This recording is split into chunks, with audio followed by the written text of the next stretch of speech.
History का class बहुत मज़ेदार सब्जेक्ट है हिस्ट्री। हिस्ट्री को जानना चाहिए हर किसी को। बिना इतिहास को जाने हम भविष्य की कल्पना नहीं कर सकते हैं। इतिहास हमें यह बताता है कि हम शुरुआत कहाँ से किए थे और जाना कहाँ तक है। इतिहास को जान करके ही हम आगे कितनी लंबी छलांग लगानी है ये हम कल्पना कर सकते हैं और उसी के साथ हम आगे भी बढ़ सकते हैं। इसलिए इतिहास को जानते हैं, शुरुआत कहाँ से हुई है, इतिहास का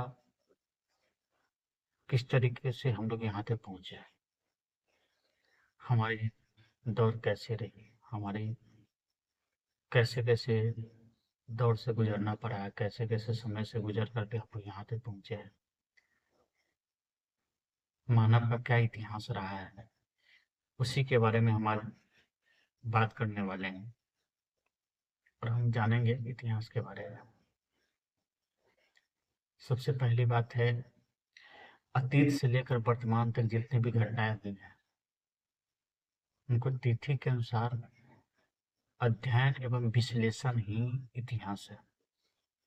इतिहास को आसानी से समझने के लिए इनको 3 कालखंड में बांटा गया है, प्राचीन काल, मध्यकाल, आधुनिक काल।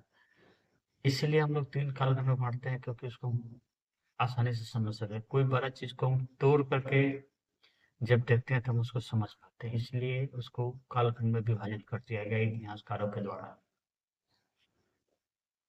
ये प्राचीन काल, सबसे पहले हम लोग को पढ़ना है प्राचीन काल। प्राचीन काल में, प्राचीन काल सबसे पहले समझते हैं कि कब से कब तक था। प्राचीन काल मानव जाति के आरंभिक क्रियाकलाप से लेकर 8वीं शताब्दी के पूर्वार्ध तक को बोला गया प्राचीन काल। 8वीं शताब्दी के पूर्वार्ध मतलब 750 से पहले के काल को 8वीं शताब्दी का पूर्वार्ध बोला गया है और 850 के बाद को 8वीं शताब्दी का उत्तरार्ध बोलेंगे उसको। तो 8वीं शताब्दी के पूर्वार्ध तक मानव जाति के आरंभिक क्रियाकलाप से, जब से मानव ने कुछ करना शुरू किया तब से लेकर के 8वीं शताब्दी के पूर्वार्ध तक ये काल चला प्राचीन काल। इसके आरंभिक चरण को पूर्व ऐतिहासिक काल कहा जाता है क्योंकि उस समय का कुछ हमारे पास है नहीं, न कुछ लिखित इतिहास है, न कुछ साक्ष्य है, कुछ न प्रमाण, न उस समय का कोई व्यक्ति है, तो हम जानेंगे कैसे। इसलिए उस काल को हम लोग पूर्व ऐतिहासिक काल में रहते हैं। उस समय हुआ क्या हो, उसमें लोगों ने आग का आविष्कार से आग का उपयोग करना सीखा, पहिया का उपयोग सीखा, खेती पशुपालन करना सीखा। उसके बाद धीरे धीरे गांव एवं कस्बों का विकास हुआ, गांव कस्बों एवं शहरों का भी विकास हुआ। इसी धीरे धीरे 6ठी शताब्दी ईसा पूर्व से राज्यों का निर्माण शुरू हुआ और धीरे धीरे आगे बढ़ते बढ़ते विशाल साम्राज्य में तब्दील हुई।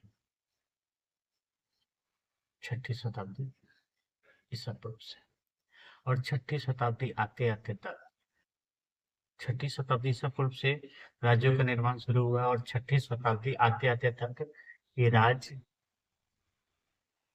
विशाल साम्राज्य जो थे, बिखर करके छोटे राज्यों में तब्दील हो गए, छोटे राज्यों में तब्दील हो गए और 8वीं शताब्दी के पूर्वार्ध तक ये कमजोर पड़ गया और इसी के साथ प्राचीन काल काम में आता है।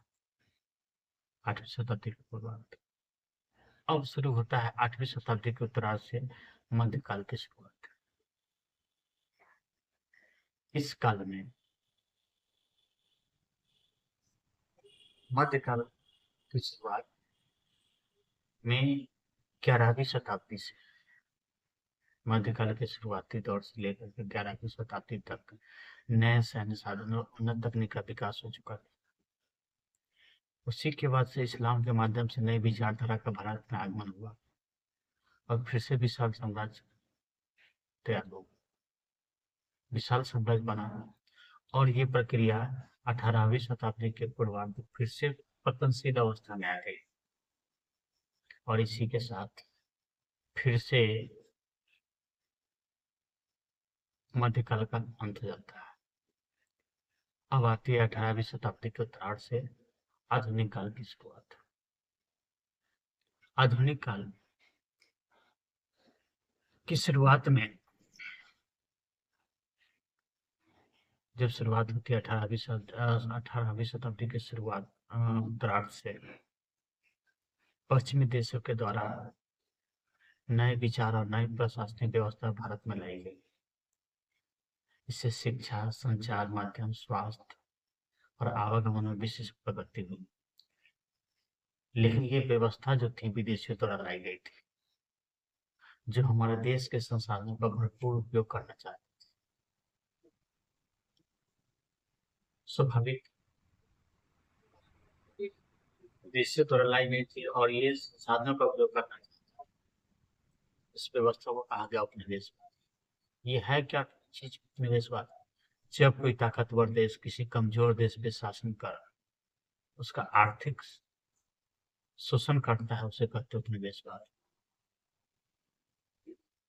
स्वाभाविक था कि भारतीयों में इसके प्रति चेतना जगी और उन्होंने इस औपनिवेशिक शासन के खिलाफ आंदोलन शुरू कर दिया और 1947 में भारत को आज़ादी मिली। बहुत सारे संघर्ष करने पड़े, बहुत सारे आंदोलन हुए, बहुत सारे आंदोलन इतिहास में पढ़ना है, आगे हम लोग पढ़ेंगे। करने के बाद 1947 में भारत को आज़ादी मिली और 1947 के बाद एक नया संविधान भारत में लागू हुआ और यह संविधान यहाँ के जनता को अपने प्रतिनिधियों द्वारा शासन करने का अधिकार दिया और यही काल आधुनिक काल का प्रतिनिधित्व करते हैं। ये था प्राचीन काल, मध्यकाल, आधुनिक काल में क्या क्या हुआ, मोटा मोटी इसकी बात नहीं है। और धीरे धीरे हम आगे बढ़ेंगे और देखेंगे कि आगे और क्या क्या चीज होता है, उसके बारे में हम नेक्स्ट टॉपिक में बात करेंगे। Thank you.